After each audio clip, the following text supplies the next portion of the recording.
Environmental engineering का lecture number 3 start कर रहे हैं। अभी लेक्चर नंबर 2 तक आई होप कंप्लीट कर चुके होंगे। 2 में हम लोग टर्बिडिटी पढ़े थे, उसका मेजरमेंट पढ़े थे, कौन सा मेथड अप्लाई करके, ठीक है। तो लेक्चर नंबर 2 देख लिए होंगे। लेक्चर नंबर 3 में हम लोग कलर पे चलते हैं। अभी पढ़ क्या रहे हैं हम लोग, फिजिकल वाटर क्वालिटी पैरामीटर पढ़ रहे हैं, ठीक है। और क्वालिटी ऑफ वाटर पैरामीटर में 3 तरह का था, फिजिकल, केमिकल, बायोलॉजिकल। तो फिजिकल में भी चल रहा है। फिजिकल मतलब फिजिकल सेंस से आपको पता करना है कि पानी कैसा है। तो उसमें सस्पेंडेड सॉलिड हो सकता है, तो उसके बारे में पढ़ लिए। टर्बिडिटी पढ़ लिए। अब कलर के बारे में पढ़ रहे हैं। कलर मीन्स आपको पानी अगर पीने के लिए दे दिया जाए तो उसमें आपको अगर किसी तरह से पीलापन जैसा है, जिसे चापाकल वाला पानी देखते होंगे हल्का पीला जैसा रहता है, या कोई ब्राउन जैसा रहेगा, रेडिश ब्राउन रहेगा, ठीक है। तो ये सब जो है, तो 2 तरह के उसमें कलर हो सकते हैं। एक तो ट्रू कलर हो सकता है, एक अपरेंट कलर हो सकता है। ट्रू कलर किसके वजह से होता है? डिजॉल्व्ड सॉलिड की वजह से होता है। और अपरेंट कलर किसके वजह से होता है? सस्पेंडेड सॉलिड होता है। डिजॉल्व्ड सॉलिड मतलब उसमें घुला हुआ, और सस्पेंडेड सॉलिड मतलब उसमें छहलाया हुआ, ठीक है। अगर येलिश ब्राउन आपका पानी है, मतलब वो किसके वजह से हुआ होगा? ह्यूमिक एसिड के कारण आपका पानी येलिश ब्राउन है। अगर रेडिश ब्राउन है तब, तो अगर पानी में मौजूद अगर आयरन ऑक्साइड होगा तब आपका पानी का कलर कैसा दिखेगा? रेडिश ब्राउन दिखेगा। अगर मैग्नीज है तब ब्राउनिश ब्लैक दिखेगा आपका पानी, ठीक है। तो ये सब कलर को नेम आपको याद करने की, किस वजह से, कौन सा मटेरियल के वजह से, कौन से मिनरल्स की वजह से आपके कैसा कलर दिखने वाला है। ऐसा आपको कलर के बारे में लिखना कि कलर 2 टाइप के हो सकते हैं पानी में। एक अपरेंट कलर हो सकते हैं, दूसरा true colour. True colour dissolve solid के कारण, अपरेंट कलर सस्पेंडेड सॉलिड के कारण। अगर आपका पानी है येलोइश ब्राउन दिख रहा है, ह्यूमिक एसिड हो सकता है उसमें। रेडिश ब्राउन है तो आयरन ऑक्साइड उसमें प्रेजेंट होंगे। ब्राउनिश ब्लैक है तो मैग्नीज प्रेजेंट होंगे। कलर वाटर क्रिएट्स, एक सेकेंड, इसमें जो क्वेश्चन पूछेगा, कैसे पूछेगा वो हम बाद में बता देंगे आपको, ठीक है। इसमें पूछेगा कि फिजिकल वाटर क्वालिटी पैरामीटर में कौन कौन सा टर्म को आपको डिफाइन करना है, तो इस तरह से डिफाइन करते आइएगा। तो अभी कलर वाला था। Colour water create physiological effect, it can be use for washing purpose. अगर आपको कलर वाला पानी, तो आपको उसको पीना नहीं है, उसको क्या करना है? वॉशिंग पर्पस से यूज करना है, ठीक है। क्लॉथ वगैरह धोने के लिए, बर्तन वगैरह, रूम साफ सफाई करने के लिए। Colour causing component sometimes react with the chlorine phenols to produce carcinogenic, मतलब कंपाउंड। जो आपके कलर कंपाउंड होते हैं, अगर कलर आपके पानी मौजूद है, अगर आप उसे पीते हैं, तो अगर उसमें रिएक्ट विद द क्लोरीन फेनॉल्स, तो आपके कैंसर होने की संभावना होती है, ठीक है। इसलिए इस पानी को हम लोग क्या करेंगे? अवॉइड करेंगे, ठीक है। Measurement of colour in drinking water. अब इसका मेजरमेंट कैसे करते हैं? तो टीसीयू से करते हैं। Colour of water sample is determined by device called tintometer. एक डिवाइस होता है टिंटोमीटर, उससे हम लोग फाइंड आउट करते हैं। और आपको कल के क्लास में भी बता रहे थे कि अगर आपको कोई भी यहाँ पे मेथड बताया जाता है, तो उसको आप एक बार यूट्यूब पे देख लेंगे, ठीक है। यूट्यूब पे हर एक लैब का हर एक मेथड, हर एक डिवाइस दिखाया जाता है। तो देख के आप पढ़ने से उतना चीज नहीं सीखते, अगर उसको देख लीजिएगा 3D में तो आपको ज्यादा क्लियर होता है। तो अब आपको देख लेना टिंटोमीटर है, या कलर को हम कैसे निकालते हैं, ठीक है, वाटर में। तो वो चीज आप यूट्यूब पर एक बार वीडियो देख लीजिएगा, बहुत सारा शॉर्ट वीडियो होगा, आप टाइप कीजिएगा, मिल जाएगा। Colour of water sample is determined by device tintometer. Tintometer के सहायता से हम लोग कलर का मेजरमेंट लेते हैं। विच use national tube by using colour matching technique. Colour matching technique से निकालते हैं हम लोग। And intensity of colour is expressed by the standard unit refer true colour unit. ये आपका यूनिट हो गया। इतना यूनिट, अगर मान लीजिए कि कोई ऐसे बोलेंगे कि पानी में 5 TCU है, मतलब इतना कलर यूनिट है। 5 TCU यूनिट, उसमें क्या है? कलर है, ठीक है। तो इसका परमिसिबल और मैक्सिमम परमिसिबल भी देख लेते हैं। TCU is obtained by addition of platinum in the form of chloroplatinate ion in the 1 liter of pure distilled water. The scale is measurement of color is also referred as the platinum cobalt scale. Colour अगर 5 TCU है तो आपको permissible limit है, मतलब उसको आप P सकते हैं। 25 TCU है, मतलब मैक्सिमम आपको कहां तक पीना है? 25 TCU तक। इससे ज्यादा अगर हो जाता है तो किसी भी हालत में आपको पानी नहीं पीना। अगर किसी वाटर में 25 TCU से ज्यादा कलर है तो आपको ये पानी नहीं पीना है, ठीक है। ये रिजेक्ट हो जाएगा, आप इसको रिजेक्ट कर देंगे, ठीक है। या उसको ट्रीटमेंट के लिए भेजेंगे। लेकिन 5 टीसीयू तक है तो ये आपका एक्सेप्टेबल है, मतलब आप डेली लाइफ में यूज कर सकते हैं। कम हो तो और अच्छी बात है, ठीक है। मैक्सिमम परमिसिबल लिमिट कितना होना चाहिए, 25 टीसीयू, इससे ज्यादा नहीं होना चाहिए, ठीक है। अब आते हैं टेम्परेचर की। टेम्परेचर, पानी आप पीते होंगे तो आपको गर्मी के दिन में पानी गर्म लगता है तो उसे आप फ्रिज में डाल देते हैं या मोटर चालू कर ठंडा पानी पीना पसंद करते हैं। अगर ठंडा के दिन है तो आप ज्यादा ठंडा होता है तो आप उसको हल्का गर्म गुनगुना पानी पीते हैं, ठीक है। तो ये टेम्परेचर जो है वो वाटर में कितना टेम्परेचर है उसकी बात कर रहे हैं, ठीक है। ये टेम्परेचर की नहीं, वाटर में कितना टेम्परेचर उसकी बात करते हैं। एक चीज और बता दे कि 10 डिग्री सेल्सियस अगर बढ़ता है तो उसमें जो भी बायोलॉजिकल एक्टिविटी होगा वो डबल हो जाता है, ठीक है। It affect various chemical and biological activities in water. Temperature की वजह से बहुत सारे केमिकल एंड बायोलॉजिकल एक्टिविटीज में चेंजेज आता है। जैसे मान लीजिए कि आपका एवरी 10 डिग्री सेल्सियस राइज करता है टेम्परेचर तो बायोलॉजिकल एक्टिविटी गेट डबल। अगर मान लीजिए उसमें कुछ कीटाणु वगैरह है, ठीक है, एग्जांपल के लिए अगर आप 10 डिग्री सेल्सियस, जैसे 25 डिग्री सेल्सियस आपका पानी है, अगर 10 यानी 35 डिग्री सेल्सियस होगा तो मान लीजिए अभी 5 उसमें बैक्टीरिया है तो 10 बैक्टीरिया हो जाएगा, ठीक है। तो for every 10 degree rise in temperature of water biological activity gets double. Temperature inversely proportional to solubility of gases. और for drinking water supply normal range जो होना चाहिए वाटर का कितना होना चाहिए, 10 डिग्री टू 25 डिग्री सेल्सियस। आप ऐसा ही पानी पीना पसंद करते होंगे, अगर गर्मी में देखते होंगे तो या ठंडा में हो तो 10 डिग्री से 25 डिग्री के सेल्सियस के बीच में ही आप पानी पीना पसंद करते होंगे और पीना भी चाहिए, ठीक है। इससे ज्यादा और इससे कम नहीं पीना चाहिए। 25 डिग्री सेल्सियस से ज्यादा नहीं और 10 डिग्री सेल्सियस से कम नहीं। टेम्परेचर का जो मेजरमेंट होता है वो किससे होता है, थर्मोमीटर से होता है, ठीक है। अब टेस्ट एंड ऑर्डर की बात करते हैं। टेस्ट आपको पीते होंगे तो कड़वा भी लगता होगा, ठीक है।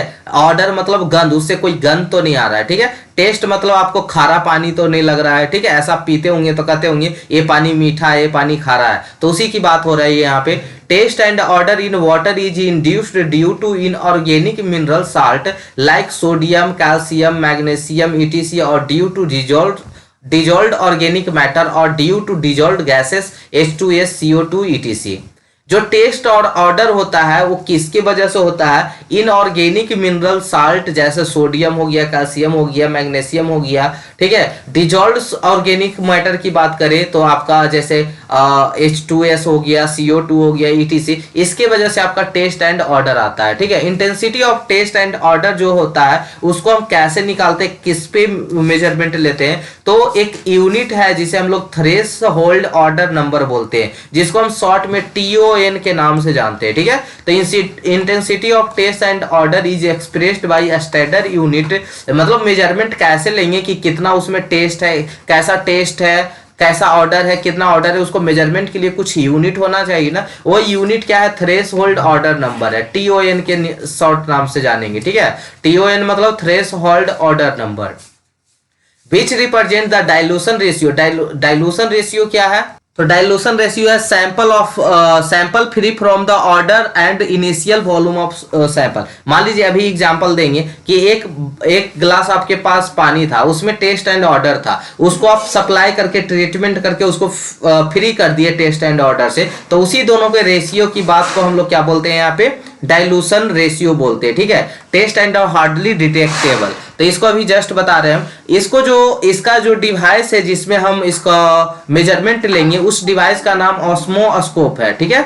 ये सब जो पॉइंट है ना आपको एग्जाम में पूछे जाएंगे और कंपटीशन, क्योंकि आप तो लास्ट स्टेज पे लगभग आ चुके हैं 5th सेमेस्टर में, ठीक है। 2-3 सेमेस्टर के बाद आपका बीटेक ही कंप्लीट हो जाएगा, तो ये सब क्वेश्चन आपको ये सब तो अब बाद में पढ़ाया नहीं जाएगा। 7th 8th में तो कोई ऐसा सब्जेक्ट है नहीं, तो यही 5th 6th है, तो ये सब को ध्यान में रखते जाइएगा, नहीं तो आपको फिर से एक बार पढ़ना पड़ेगा, ठीक है। 1 साल फिर से लगेगा, आप बीटेक कंप्लीट करने के बाद 1 साल फिर से पढ़िएगा ये सब चीज के लिए जो अभी आपको बताया जा रहा है। तो जो आपका टेस्ट एंड ऑर्डर है वो किस डिवाइस से मेजरमेंट लिया जाता है, ऑस्मोस्कोप से, ठीक है।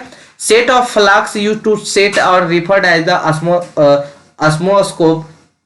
Hair standard 200 ml flux is used for test. आप क्या करेंगे ना, सबसे पहले एक ट्यूब लेते हैं, ठीक है। ये ट्यूब ले लिए, फर्स्ट नंबर में 40 ml का आपका सैंपल था जिसमें टेस्ट एंड ऑर्डर था।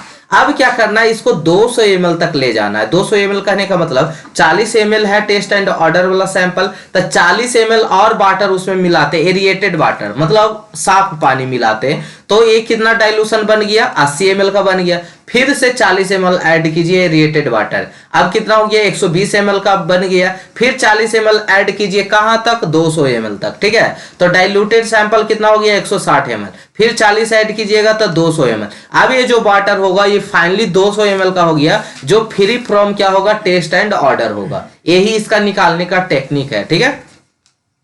अब डाइल्यूशन रेशियो क्या था, टॉन यानी final volume of diluted sample free from taste odour, जो कितना ml का था, 200 ml का। इनिशियल वॉल्यूम कितना का था, 40 ml। यही दोनों रेशियो को क्या बोलते हैं, डाइल्यूशन रेशियो बोलते हैं, ठीक है। तो जैसे कि मान लीजिए कि ए सैंपल है जो इनिशियल टेस्ट वाटर था, बी था एरिएटेड वाटर, है ना, जैसे हम मिला रहे थे अभी 40 ml था आपका सैंपल और उसमें कितना मिला होगा, तो 200 हुआ, यानी 160 आप एरिएटेड वाटर मिलाए होंगे, तो 200 आपका फ्री फ्रॉम जो वाटर बना होगा और टेस्ट एंड ऑर्डर बना होगा। यानी क्या किए, ए जो है आपका इनिशियल वाटर है, बी है जो एरिएटेड वाटर, तो aerated water plus sample of water plus aerated water बटा आपका इनिशियल जो सैंपल था उसका, ठीक है। तो इसी के रेशियो को हम लोग क्या बोलते हैं, TON, ठीक है। अब मान लीजिए एक की एग्जांपल देते हैं, आपको एग्जांपल लेके दिखाते हैं। एक केस, पहला केस ले रहा है जिसमें टेस्ट है सैंपल का, सैंपल जो है उसका जो टेस्ट और ऑर्डर का जो सैंपल है वो कितना है, 40 ml है। देन एरिएटेड वाटर कितना मिलाना पड़ेगा, 160, तो टोटल कितना बन जाएगा जिसमें टेस्ट एंड ऑर्डर ना हो, 200 ml। इनिशियल कितना था, 40, तो 40 पचे 200, 5 टन आ गया इसका थ्रेश होल्ड ऑर्डर नंबर। अब केस 2 लेते हैं जिसमें 20 ml का लेते हैं सैंपल, उसमें 180 ml एरिएटेड वाटर मिलाना पड़ेगा, तो 200 बटा 20 हो जाएगा, क्योंकि 200 तो free from of taste and odour हो गया, जो आउट इनिशियल कितना था 20 ml, इसको डिवाइड करेंगे 10 हो जाएगा। फिर तीसरा केस ले लेते हैं, 10 ml ले लेते हैं, तो 200 बटा 10 यानी 20। तो यहाँ से कुछ पता चल रहा है, यहाँ से एक चीज आपको देखने को मिल रहा होगा कि ये टर्न नंबर मोर, अगर आपका थ्रेश होल्ड ऑर्डर नंबर ज्यादा आ रहा है, मतलब जो टेस्ट एंड ऑर्डर वाला सैंपल है वो क्या है, कम है, उसमें एरिएटेड वाटर ज्यादा मिलाने की जरूरत है। फिर से सुनिएगा, अगर आपका थ्रेश होल्ड ऑर्डर नंबर, जिसको टॉन बोल रहे हैं हम सिंपल से यहाँ से, तो उसका 5 है, मतलब क्या है कि यहाँ पे एरिएटेड वाटर ज्यादा मिलाना पड़ा होगा कि कम, तो कम मिलाना पड़ा होगा, 160 ही मिलाना पड़ा होगा। यहाँ पे देखिए 10 थ्रेश होल्ड ऑर्डर नंबर है, यानी यहाँ पे एरिएटेड वाटर ज्यादा मिलाना पड़ेगा। अगर बात करें यहाँ पे थ्रेश होल्ड नंबर ज्यादा है, थ्रेश होल्ड नंबर TON का नंबर ज्यादा है, मतलब एरिएटेड वाटर इसमें क्या निकालना है, ज्यादा, यानी थ्रेश होल्ड नंबर ज्यादा तो एरिएटेड वाटर भी ज्यादा। यही आपको एक रिलेशन आता है जो आपको एग्जाम में काम देंगे कि अगर थ्रेश होल्ड नंबर ज्यादा है तो एरिएटेड वाटर की भी कितना होगा, जरूरत ज्यादा होगा। क्लियर, यही चीज बताना चाह रहे थे। अब यहाँ से इस तरह से आपको क्वेश्चन भी रह सकता है, ऑप्शन चूज करने बोलेगा कि केस नंबर 3 का जो जिसमें सबसे ज्यादा टेस्ट एंड ऑर्डर था, उसमें आपका dilution required for dilution to remove taste and odour, dilution मिलाने के लिए सबसे ज्यादा किस में जरूरत है, मतलब एरिएटेड वाटर सबसे ज्यादा किस में मिलाना पड़ेगा, केस नंबर 3 में। केस नंबर 2 में कम, उससे कम केस नंबर 1 में, ठीक है। अगर हम परमिसिबल टेस्ट एंड ऑर्डर के लिए बात करें तो परमिसिबल लिमिट कितना है, 1 है। अब 3 क्या है, 3 टन यानी 3 threshold number maximum permissible limit है, मतलब इससे ज्यादा आप यूज नहीं कर सकते। अगर आपके पानी में 3 थ्रेश होल्ड नंबर है टेस्ट एंड ऑर्डर के, तो आप पानी को रिजेक्ट करेंगे, उसको ट्रीटमेंट करके, अगर आप पीना है तो उसको ट्रीटमेंट करके पीजिए, ठीक है। अगर किसी का टर्न नंबर 1 है, टर्न नंबर 1 है मतलब टेस्ट, उसमें किसी भी प्रकार का टेस्ट ऑर्डर नहीं है, टर्न नंबर 1 मतलब क्या हो गया, फाइनल बटा इनिशियल, क्योंकि दोनों तो सेम ही चीज हो जाएगा। टर्न नंबर 1 है तो मतलब सेम ही चीज रहेगा ना, free from of taste and odour from the water, ठीक है। क्लियर, तो टर्न नंबर 1 है मतलब उसमें टेस्ट और ऑर्डर, कोई भी टेस्ट ऑर्डर नहीं है, ठीक है। क्लियर, अच्छा, different value of perceptible order and it's classification. अगर क्वालिटी ऑफ वाटर को चेक करते हैं, अगर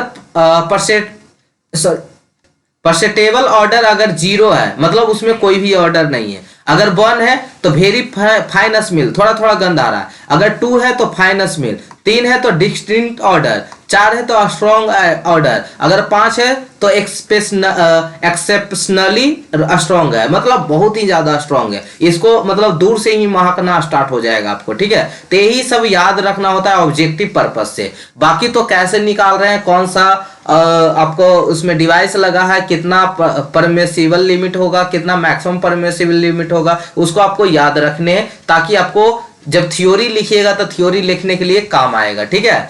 अब कल से लेक्चर नंबर अगला बढ़ेगा केमिकल क्वालिटी पैरामीटर। फिजिकल हम लोग खत्म कर चुके हैं, फिजिकल में क्या क्या पढ़े एक बार रिकॉल कर देते हैं। फिजिकल एक सेकेंड, पहले तो ये हम लोग फर्स्ट क्लास में देखे थे, रॉ वाटर देख लिए थे। वाटर सप्लाई इंजीनियरिंग में हम सबसे पहले फिजिकल वाटर क्वालिटी पैरामीटर पढ़ रहे थे, केमिकल पढ़ रहे थे, बायोलॉजिकल पढ़ रहे हैं। आपको जैसे हम पढ़ा रहे हैं स्थिर से पढ़ते जाना है। कॉलेज वाला कैसे पढ़ा रहा है हमें कोई मतलब नहीं है, ठीक है। कॉलेज वाला वो अपने हिसाब से पढ़ा रहे हैं, हम आपको यहाँ पे अच्छे से बेसिक से, ठीक है, क्लियर करते चल रहा है। भले थोड़ा सा टाइम लगे, टाइम तो नहीं लगने देंगे क्योंकि जल्दी जल्दी कवर कर रहे हैं, ठीक है। तो भले थोड़ा सा टाइम लगे लेकिन आपको क्लियर करवा देंगे टोटल, ठीक है। बहुत ही बेसिक से लेकर चल रहा है ये सब। आई होप अगर कोई कोई कॉलेज में पढ़ा भी रहे होंगे, कोई कोई ये सब तो डिस्कस भी नहीं की होंगी, ठीक है। तो physical water quality parameter, chemical water quality parameter, biological water quality parameter, जिसमें हम लोग सस्पेंडेड सॉलिड, आपका कलर, टेस्ट, ऑर्डर, टेम्परेचर, ये सब देख लिए, ये खत्म हो गया। सस्पेंडेड सॉलिड 105 डिग्री पे गर्म करते थे, फिर जो आपका इनऑर्गेनिक सॉलिड बचता था उसको 600 से 605 डिग्री पे 50 डिग्री पे गर्म करते थे, तो ऑर्गेनिक सॉलिड जो वेपराइज्ड हो जाता था तो इनऑर्गेनिक बचता था। ऑर्गेनिक निकालने के लिए टोटल सॉलिड में से इनऑर्गेनिक को घटा देते थे।